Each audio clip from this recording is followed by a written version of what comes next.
안녕하십니까, 김정수입니다. 오늘 사전 투표를 하고 왔습니다. 사전 투표를 하고 왔는데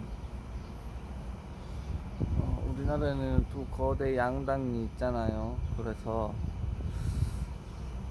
그 양당에 투표하는 유권자들에 대해서 한번 분석을 한번 해봐야겠다는 생각이 들어서 우선 더불어민주당 더불어민주당은 신중이죠, 신중. 그리고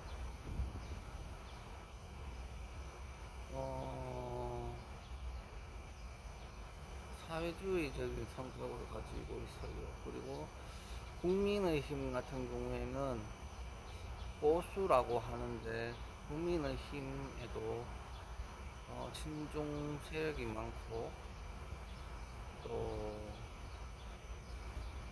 뭐 중도파를 하기 위해서 국민의힘들 공약도 거의 다 사회주의적인 면이 많습니다. 근데 이제 두 정당을 투표하는 사람들의 차이점이 무엇이냐 하면은, 우선 더불어민주당을 뽑는 사람들은 대외 정세에 대해서는 좀 무지하거나 관심이 없고 그런 것 같아요. 그리고 국민의힘을 지지하는 사람들 같은 경우는 대외 정세, 그러니까 우리나라 바깥에 대한 그런 정보나 그런 것들도 많이 본단 말이죠. 그래서 국민의힘을 지지하는 사람들은 이제 전 세계적 외국에서 가진 우리나라의 영향력이나 그런 거에 대해서 그런 것들을 다 생각해서 미국과 한국의 관계라든지 일본의 관계라든지 해서 좀 더 우리나라가 발전할 수 있도록 이렇게 생각을 하는 경우가 많은 반면에, 더불어민주당 같은 경우에는 외국 정보에 대해서는 거의 무지해요. 게다가 더불어민주당이 집권하고 있을 때의 외국 정보라는 경우는 거의 다 조작되거나 그 조작되거나 뭐 가짜 정보, 그냥 외국 정보에 대해서는 은폐하려는 경향이 상당히 강합니다. 그리고 더불어민주당은 그 뭐 평등을 이야기한 아젠다로 하고 하기는 하지만 실제로는 굉장히 엘리트주의적인, 그런 엘리트 중심적인 해서 그 일반 국민들한테 대해서는 정보를 최대한 은폐하고 숨기고 자기들끼리 그렇게 해서 밖으로는 웃으면서 그렇게 하면서 국민들에게는 사실을 알리지 않는 그런 경우가 많습니다.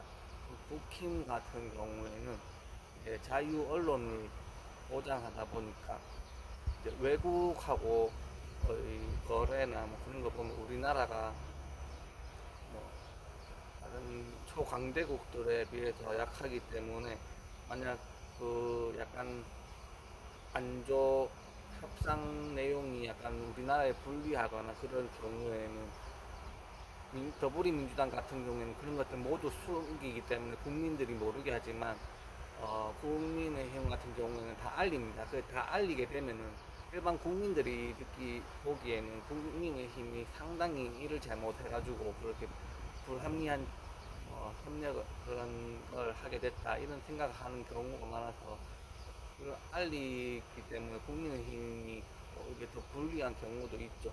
하지만 그거는 국민이 알 권리를 보장해야 되기 때문에 그건 당연히 알려야 되는 것인데, 더불어민주당 같은 경우는 알리지 않고 국내 정보용, 외국 정보용을 따로따로 함으로써 사람들을, 그 정보를 가지고 있지 않은 일반인들을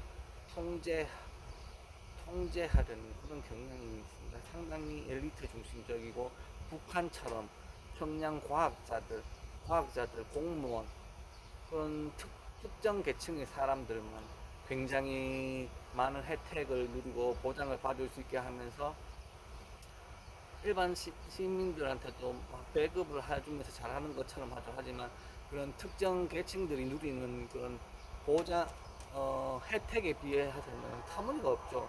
몇십만 원을 주면서 한다 한 터무니가 없죠. 그래서 결국 지역 상권이라든지 이런 걸 다 무너뜨리고 정부가 주도해가 하는 건가 하기 때문에 더불어민주당 방식은 북한, 중국하고 같은데 상당하게 문제가 많다는데 일반인들 같은 경우는 대외 정보가 차단되고 언론이라든지 이런 데서 조작된 통제된 정보만 받으니까 거기에 대해서 알 수가 없죠.